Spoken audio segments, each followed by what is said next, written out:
Hey, we're going to spend a little time today talking about what happens when you decide to stop working.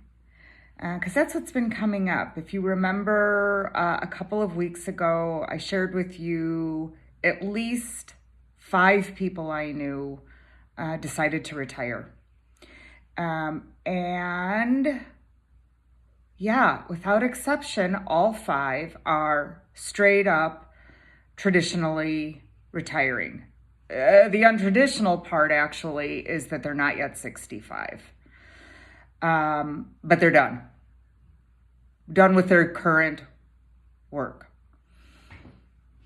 And each has sort of a different thinking about what it'll be like. And I was thinking about it too. Now, obviously, based on the work I do as a certified professional retirement coach, I don't need to retire, right? I can work less, I can work more, I can schedule clients around a vacation, we call that a rewirement. And this is really a term that's becoming more and more integrated. So you guys know it first. In a rewirement, we do a little work. We may not know what work we're going to do, but we may end up working. We understand the value of being a lifetime learner and delve into that. And of course, leisure, travel, golf, whatever. And what I was really thinking about was, what would it be like to wake up Monday morning after you've retired and realize you have no work email, you have no work texts, you have no one putting meetings on your calendar. And I got to thinking about it because during sort of these months with my knee replacements and breast radiation and so forth, my calendar is lighter than it had been. I needed time to recover. At some points, I wasn't feeling well at all, the pain in my knees, etc. Radiation makes you very kind of dead tired. And so I'd wake up and now I feel great, right?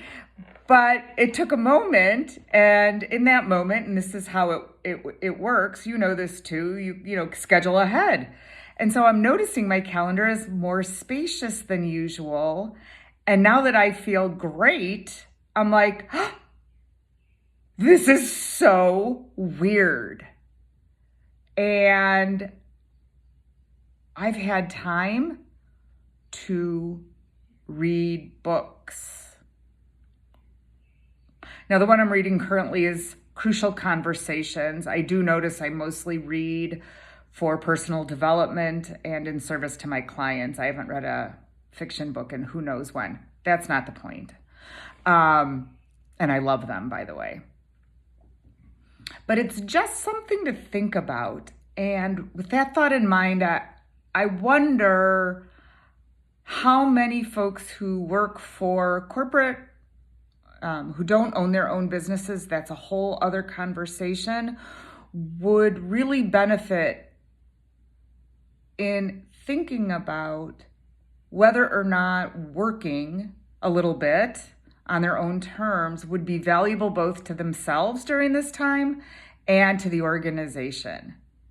As it turns out, I tell the story of my father selling his business. I realized he was like one of the first rewirers, right? He learned he loved working. Yes, he definitely had a year in which there was great transition and not in the best of ways. But ultimately, he went back to work. Yeah, he went back to work. He is a pharmacist and owned his own businesses and then went back to work for somebody. My parents would go away for the winter in Florida. They'd come back, and there he was, working again.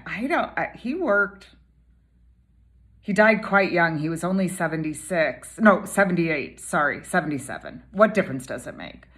But I think he kept that part-time job for almost that entire time. So it's something to think about, something to consider, because your retirement, your rewirement won't be anything like your parents'.